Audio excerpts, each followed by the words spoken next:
Welcome to another edition of the Defo Show with Lubie here on the 5 Reasons Sports Network. Tons going on in South Florida when it comes to sports. We're still crossing our fingers that Terran Armstead signed for the Dolphins. He was down here yesterday. Not sure if he's still here. All reports were that they were close to a deal. It seemed like the Dolphins have made him their big focal point to the free agency period. They need to fix the offensive line. You need a tackle. He's one of the best offensive linemen in the league. And the word is that the feeling is mutual, just waiting on word whether or not he will be officially a Miami Dolphin. The Miami Heat struggled last night. I don't understand what that was. Embiid and Harden are out. The Heat had Butler, who played well, Hero and Bam, and lost to a Sixers team that wouldn't have been even a playoff contender. So that was weird. But other than that, the Heat are still number one in the Eastern Conference, in the NBA, the NHL. The Panthers kicking ass on the ice and off the ice with the moves lately. And the Canes football program seems to be on the upswing. Canes Hoops, however, doesn't get talked much. Well, right now, Canes Hoops is in the Sweet 16. Yes, I know you South Floridians don't give a crap about the tournament. Well, we like a winner down here in South Florida. The Miami Hurricanes are in the Sweet 16 in the men's tournament. They take on Friday night Iowa State, meaning they have a really good shot as a 10 seed to take out the 11 seed Iowa State and be in the Elite Eight. We talk to the one and only Coach Jim Larranaga now about his Miami Hurricanes Sweet 16 run, and we'll talk to him, of course, about what they're looking for from Iowa State. And, of course, a little bit of tournament, as Coach Larranaga was very frustrated with how the ACC was treated getting into the tournament. The ACC now has 3 teams in the tournament. I'm sure we'll touch on that as well. Defo and myself right now talking with the one and only Coach Jim Larranaga, Miami Hurricanes men's head basketball coach, right here on the 5 Reasons Sports Network. Very happy to be with you. Upon my return from Atlantic City, where it was also tournament town as well, with all of the new sports books there, and the places were packed. Tremendous Northeastern enthusiasm for college basketball, Lubie, as you might imagine. Yes, sir. And I think the late, great Jackie Gleason obviously said this best, and he probably performed it a lot more eloquently than I could, and that is how sweet it is. Yes, sir. And with that, we welcome, talk about sweetness itself. And he told us, watch out for the ACC. Yep. Remember how emphatic Jim Larranaga was when he came on the show last week, and he said, you know what, I've never heard him express this kind of almost anger. Frustration for sure, yep.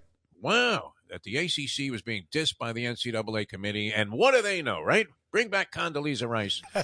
We welcome to the show. He's orchestrated the Hurricanes into one of the Cinderella stories now, only eclipsed maybe by St. Peter's. But you believed in this team, Jim Larranaga, and the ACC, and congratulations. How much fun is this, Coach? And welcome to the show. Congratulations on the 2 victories over the weekend. Oh, right to the moon, Alice.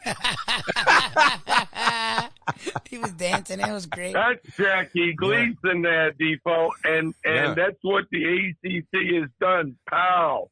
Right to the moon with the three teams in the Sweet 16, and only one other league has 3 teams, and that's the Big 12. We happen to face Iowa State from the Big 12, so the ACC has certainly earned some considerable respect. We also have teams still playing in the NIT, Virginia, Wake Forest, doing well in the NIT. So our league didn't get the respect during the regular season, but it's earning some right now. And yes, it is very, very sweet to be in the Sweet 16. This isn't the first time you've gone Arthur Fiedler and orchestrated a couple of big upsets in the tournament. I don't know how major the first one was, because it was, judged to be a relatively even matchup. But you said that the problem was going to be the height of USC and the fact that they happen to excel at the thing that maybe your team was weakest at, that being defensive rebounding on the part of the Canes and their ability to go to the glass on offense. So what happened there? You get out to a good start in the game. The score at the end got a little tenuous. Take us through the USC game to open things up, where it was survive and move on, and you managed to do it by a couple of points.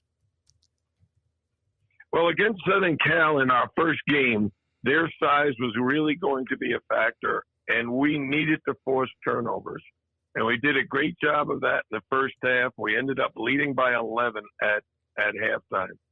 But at halftime, Southern Cal made some adjustments, and I think our guys just kind of thought, oh, we're ahead, we're playing great, we're going to just, stay ahead. Well, Southern Cal had other ideas in mind. They came out, played terrific.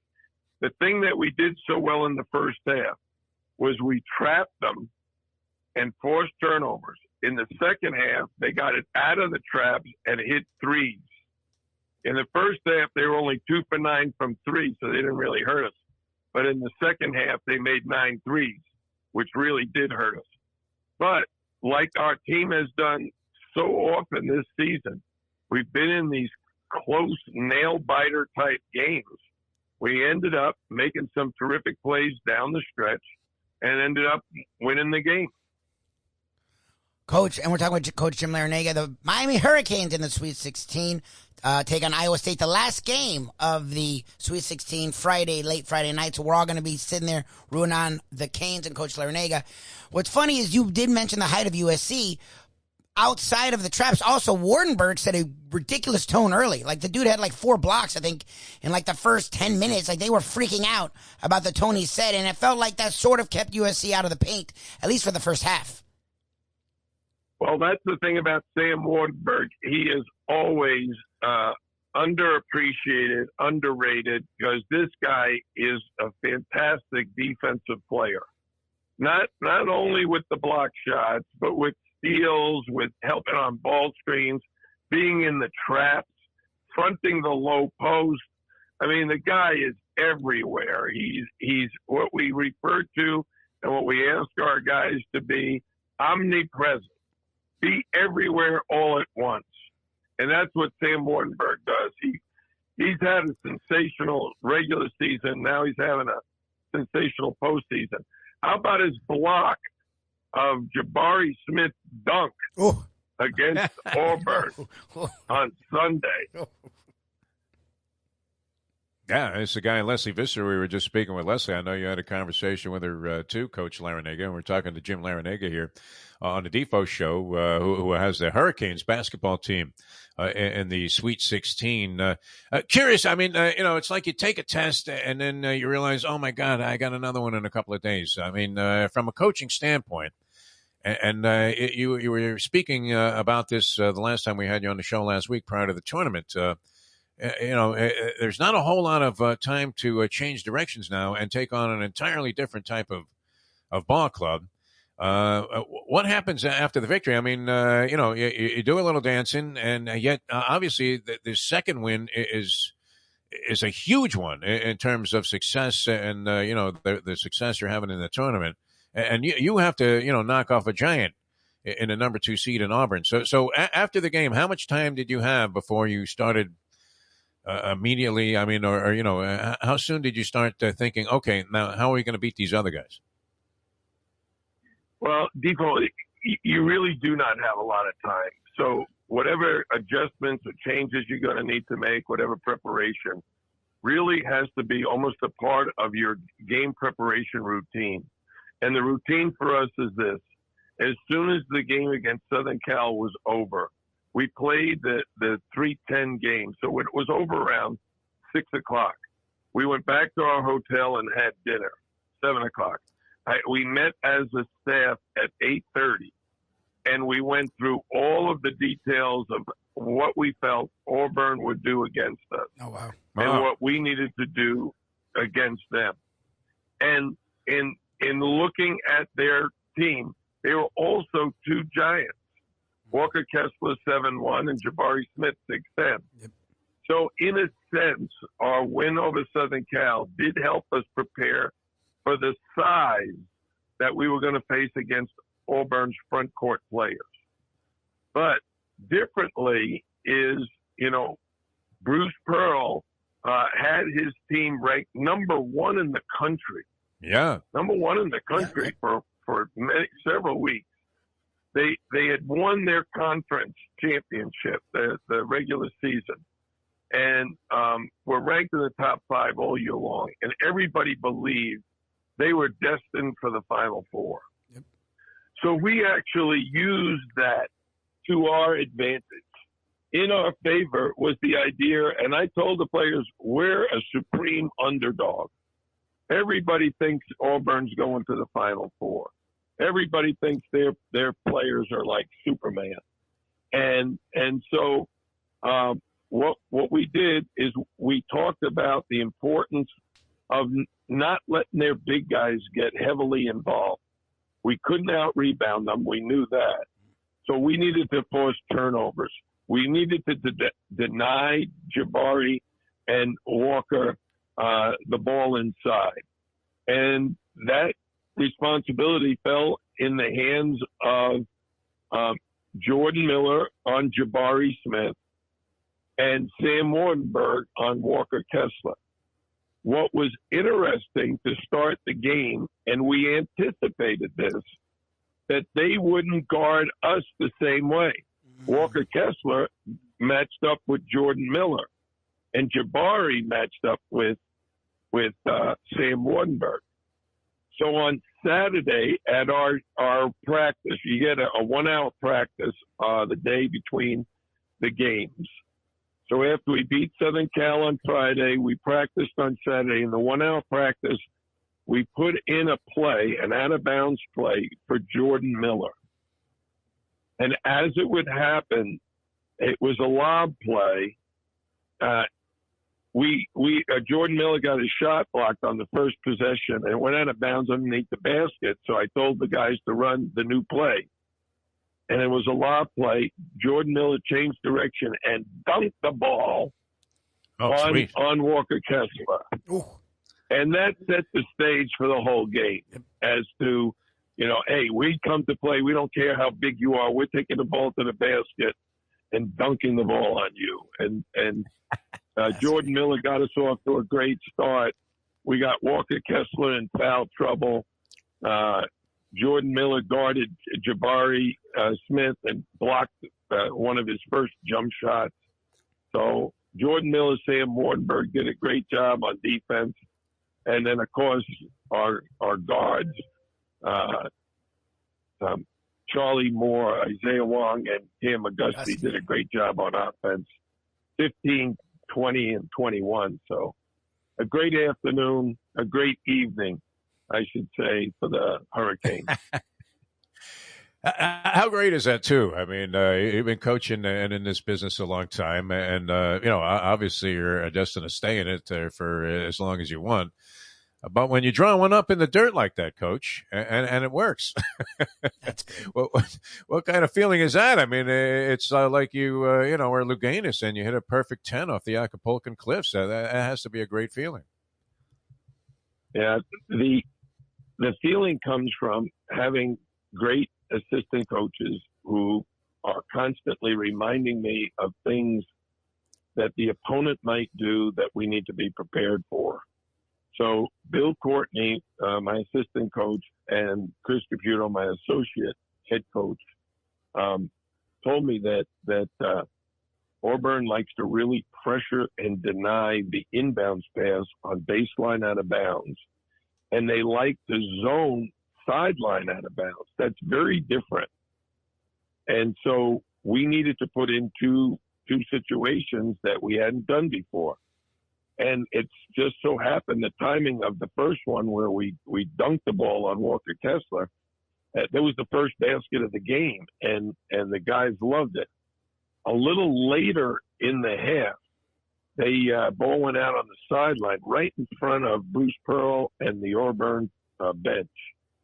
And as soon as it went out of bounds, we knew they were going to go zone. So we barked to the players what to do, and they recognized it. And we inbounded, and Charlie Moore nailed the 3-point shot. And I know Bruce Pearl was like, oh, that didn't work.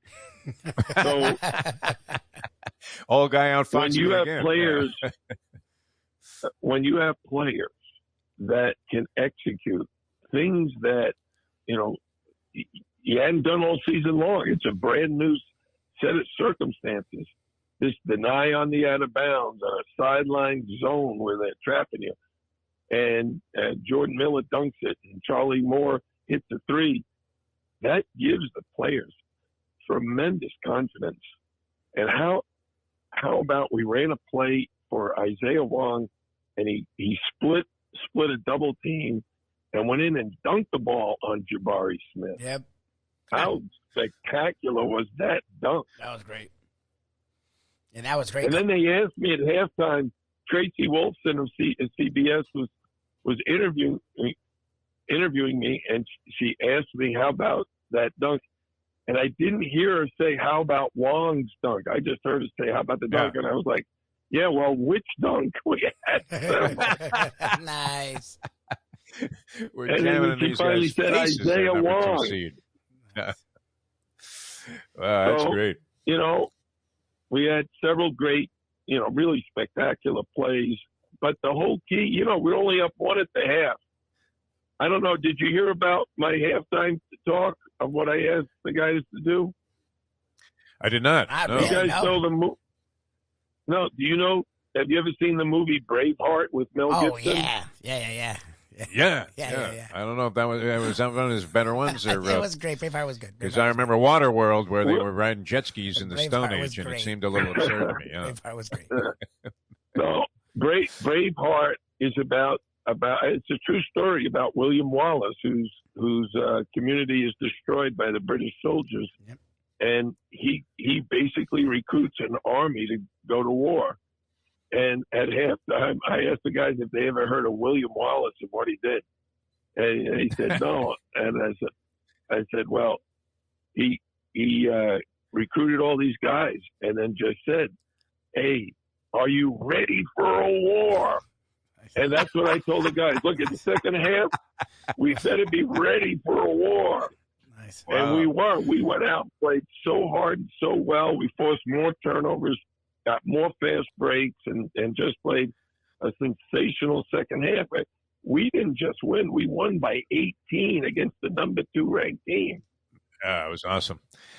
Yeah, and I mean, it's right up there with Angelo Dundee telling Sugar Ray Leonard in the Hearns fight, "You're blowing it, kid." I mean, how do you not respond to something like that? Great stuff. I know, Coach Lubie's got one for you, and we appreciate you coming on because the people there are probably saying, "Hey, look, we got CBS in a minute," but we always appreciate talking hoops with you. It's fantastic. Well, I just wanted to ask, because Defo brought up the amount, when do you start preparing? I always find it interesting because we always do the stupid sports talk debate, rest versus rust. And a lot of time you want time off to recoup. But when you have kids and they have momentum, a lot of time you just want that momentum to feed. Is it a positive or negative that you have 2 days between games, considering you guys played so well in that first game?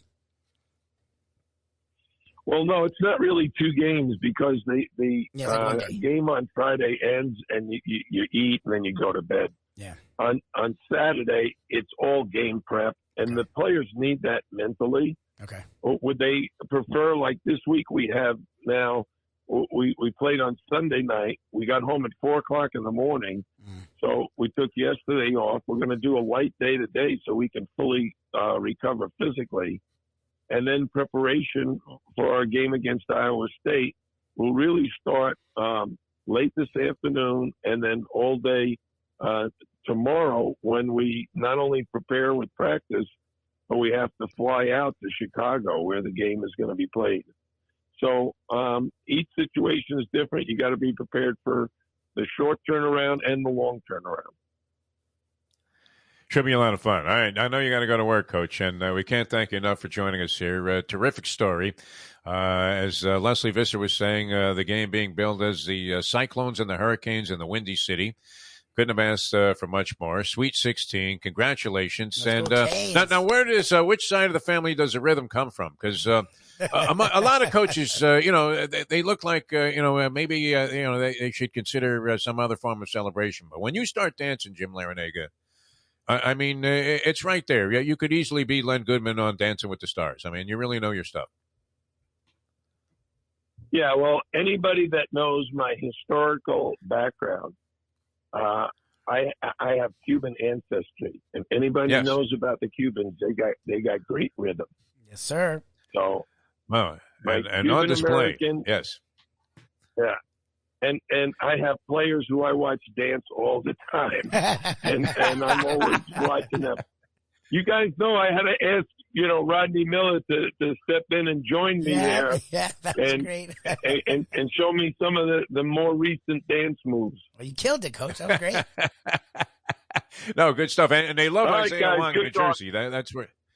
Yeah, Good luck, Coach. I saw a lot of good stuff about Isaiah Wong in the, I was in the Northeast there in the Northeastern press, and they love him, and he had 2 great ball games for you. All right, good luck, Coach. Thanks so much for taking time to be with us. Really appreciate you taking time out of your schedule here to join us on the show. It's always a pleasure, my friend, and good luck against Iowa State. Thank you very much, fellas. All right, Coach. Thanks a lot. Thanks a lot. We always truly love our time with Coach Jim Larranaga, a basketball treasure, a sporting treasure. He's very generous with his time with us, and it's really cool to see the Miami Hurricanes men's basketball team supporting him, fulfilling his dreams and their dreams, and making it to the Sweet 16 against South Florida. Never talks college hoops. Well, we do like a winner down here in South Florida. The Miami Hurricanes men's basketball team, Friday night, the last game of the Sweet 16, takes on Iowa State. They are the favorite.